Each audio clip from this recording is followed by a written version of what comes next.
My name is Denali DEGRAF, and What do you do?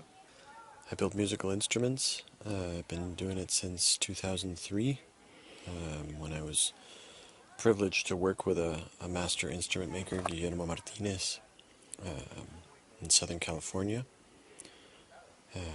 Expert in building all sorts of indigenous North American instruments, both in clay, sort of more from the various cultures, pre-Columbian cultures of Mexico and Central America, and in wood, based on more North American. Primarily flutes, also drums, and I basically specialized in making wooden Native American style flutes. But of course I went and learned that just before really coming to Argentina, and so I sort of brought that knowledge with me here where nobody had ever really heard of a Native American flute, and so here I was building some instruments that people just weren't familiar with, and it was sort of my little corner of the world. And how long have you been living here? I've been living here in this valley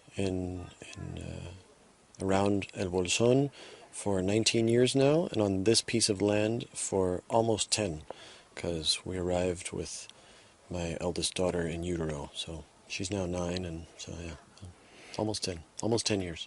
So, what's your livelihood then? Making instruments. That's what I've been doing to earn a living for quite some time now. And what happened a few days ago? We just looked out the window and saw the smoke, and it was a big fire that started just down the hill from us.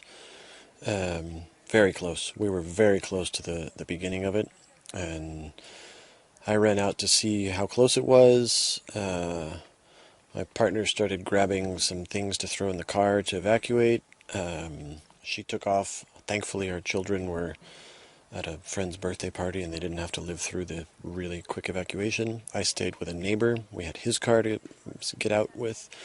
We tried to sort of see whether we could fight it off a little bit across the road here. But it was way beyond anything. You know, you sort of think, well, go out there and see if we can fight it at the beginning. If you catch it really right at the beginning, maybe you have a chance. But this was so fast. It was a windy day, and from the time it started to the time it reached our land, maybe a half an hour went by. And we were able to, grab a few things out of the house and ended up just taking off, running out the back to get to his car where he'd left it, where there was sort of a better escape route. And we came back a couple hours later, and thankfully our house is entirely intact, just because of having, watered the plants around it more regularly. The grass was greener. We've been in a serious drought for over 6 weeks without rain, so everything and a little bit further away from the house without irrigation was so dry, and I lost the whole workshop. I came up, I didn't know what I was going to find. When I left, I thought I was going to lose everything, so thankfully we still have a house. But lost the whole workshop, 18 years of collecting tools, wood, all my machinery, all my hand tools, the lathe I used to turn all the flutes, and an enormous collection of really, really special wood, individual pieces that I've been accumulating over the years that I used for the instruments, and there's hardly even any ash left. It was burned so hot, there's only just bits of metal and the cement slab. That's about it. So, is there anything that you can do to survive here? Any kind of work that you can do? We'll figure it out. We always do. Thankfully, we've got a roof over our heads. We're all completely healthy. We got food to eat. There's people who got left with nothing but the clothes on their back.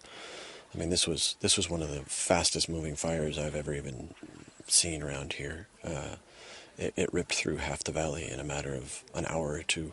There's hundreds of houses that got burned, and so we're okay today, but it's the long term, being basically out of work. Mm-hmm. But we'll have to put it back together, one way or another.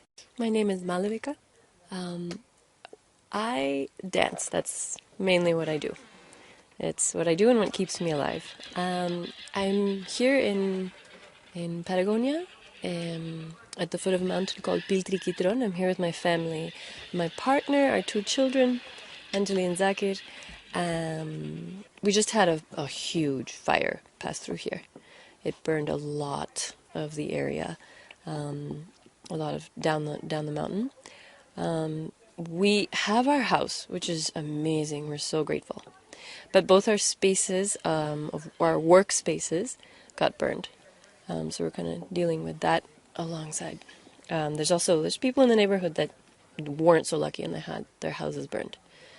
So we have this more long-term thing. We know we have our beds and our clothes, but yeah, we're looking at our workspaces that, in my case, was a sort of version of the Mongolian yurt, the traditional yurt. And we had put it up on a wooden floor because that's key for the dance. So yeah, it was a round space with a wooden floor, and I had been, over the last time, some couple of years, I'd been making it more and more my space. I'd been getting more and more comfortable creating there, which is really important for me, my rehearsal space. And then actually just this year had finally started doing some classes. And in pandemic times too, that was kind of hard. But it was super working. And I'd planted some beautiful, powerful plants around. And there was a particular native tree called nire right out the door, so that was always where I looked to for blessing. Inside there was a flamenco box. I had that. I had a really good quality speaker that after years of wanting, I finally went, okay, I'm doing this. And it was my friend. And then the newest friend, the really important element for my work was a mirror, which was also sort of, after years and years of sort of thinking I could do without it, I finally went, no, this is going to happen, and got support. And so that mirror was very new. It's really amazing how it burned into this crazy sculpture. So yeah, those are some of the more important things. I actually managed to rescue the bells. My dance is Indian classical dance, Bharatanatyam. It's based in that. And my dance teacher had given me bells. That's what you put on your feet. So I had a run. When the fire came, I ran and got those. So you're originally from India? My family's from India, and my dance is from India.